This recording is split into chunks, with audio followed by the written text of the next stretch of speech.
Fire. Initin.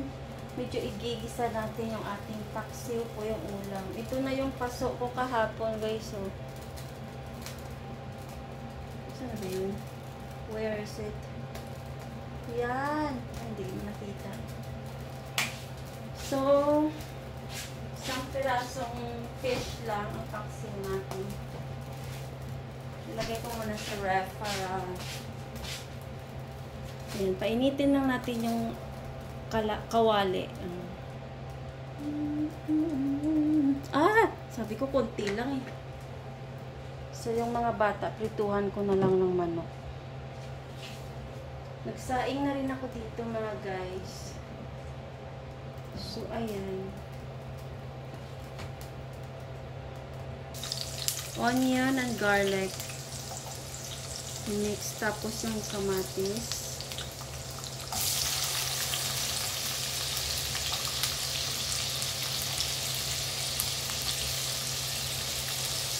Siyempre, ang ating ginger na konti.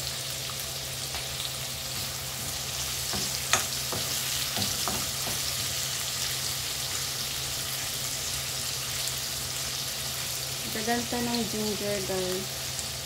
Masakit yung napasok ko ako mo.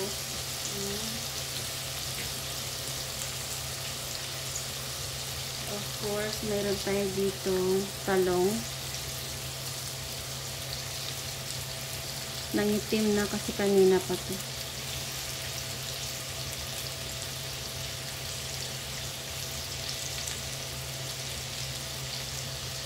And of course, mamaya na to sa taas. Sunod natin ang ating fish. Medyo nangitim na. Gawa nga nag-prepare pa ko ng chicken.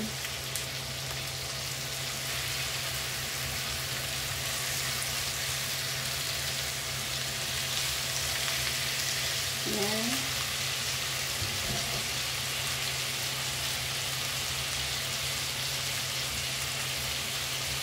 Pagkatapos, lagyan natin ng sauce. Yan, sauce. Pepper. Yan. Siyempre, ang special na ingredients. Konti lang. Oh! Ayan guys. Ginger at saka onion, garlic.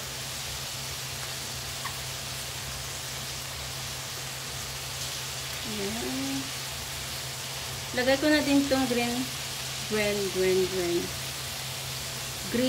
na anong tawag doon? Sibuyas. Dahon. Pagkatapos, lagay ng suka para sabay na silang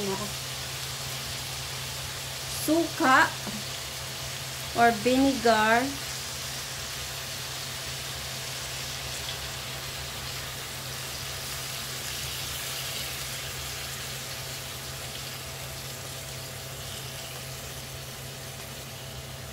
Masarap po kapag mayroon sanang tayong taba ng baboy.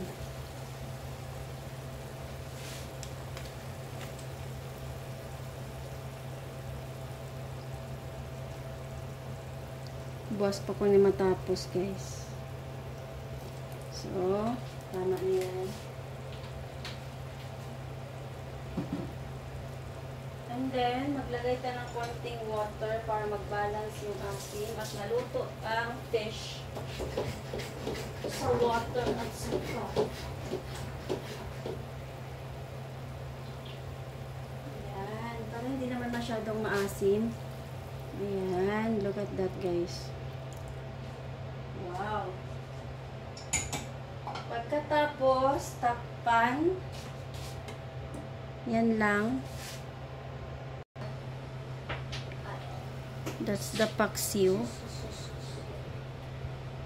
Malapit natin, saglit lang naman to. Kaso ba dami siyang sabaw. Pero okay lang, masabaw mo naman sa rice. Diba guys? So ilagay ko na tong the rest na mga gulay. Mayroon ako ditong konting ampalaya. Diyan sa taas lang natin ilagay ang palaya. Yan. And of course, ang ating sitaw. Naglagay din ako ng sitaw. Yan. Para may gulay na rin tayo. Luto na rin yung suka, kaya pwede na natin ilagay ang gulay. Para hindi na siya maluto. Maano ba? Yan. At saka yung ating 4 na pirasong malilit na sili. Ba't doon ko nalagay lahat doon sa side? See? Ayan na guys. And then, takpan lang natin ulit. Yan. Pakuluan ng mga ilang minutes. Pwede kayo maglagay ng konti para brown yung, or mag-brown. Konting, ano na lang, toyo.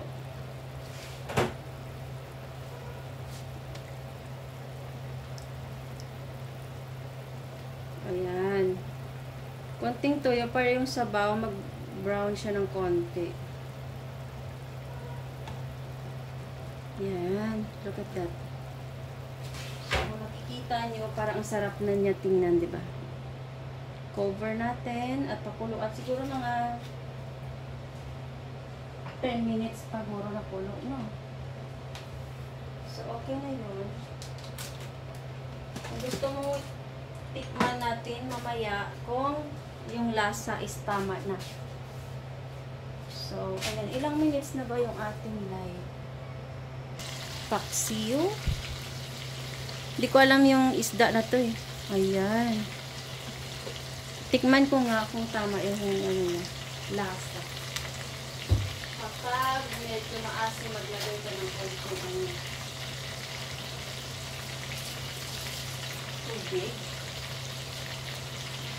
Ano ba kapag maasim? Ano ba dapat?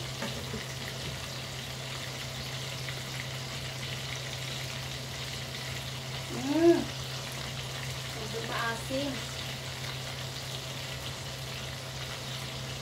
Lagyan to ng konting asukal.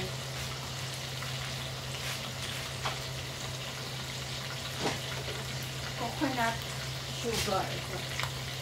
Coconut sugar. Konti lang kasi nasobrahan yata sa suka, guys. So, konting asukal. Pag-balance lang ng anong asin ba. Sobrahan kasi ito. Oh.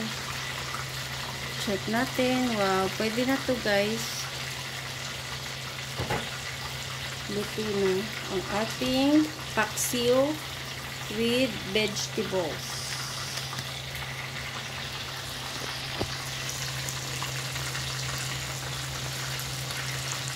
So, meron tayong chicken there.